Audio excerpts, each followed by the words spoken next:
நீ என்னைக்காவது தோல்வியால உடைஞ்சு போயிருக்கியா? அதுக்கு ஒரு காரணம் சொல்றேன். முருகன் எந்த கதையிலையும் எளிதா ஜெயிச்சது கிடையாது. அவர் பிறந்ததே ஒரு நெருக்கடிக்காக. தேவர்கள் எல்லாரும் தோத்து போனப்போ சூரபத்மனை எதிர்க்க யாரும் இல்லை. அப்போதான் ஒரு குழந்தை உருவாக்குற முடிவு வந்துச்சு. அவர் பிறந்த போதே ஒரு பணி இருந்துச்சு. விளையாடுற நேரம் இல்ல, தயாராகிற நேரம் மட்டும்தான். முருகனுக்கு சுகமான வாழ்க்கை இல்லை, சாதாரண குழந்தை பருவம் இல்லை.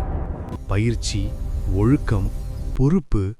நீ தோற்றதால பிரச்சனை இல்லை, நீ நோக்கமில்லாம வாழ்றது தான் பிரச்சனை. முருகன் ஜெயிச்சது சக்தியினால இல்ல, தெளிவினால. உனக்கு தேவை அதிசயம் இல்ல, உனக்கு தேவை வழி.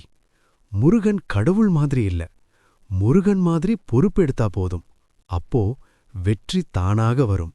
ஓம் முருகா.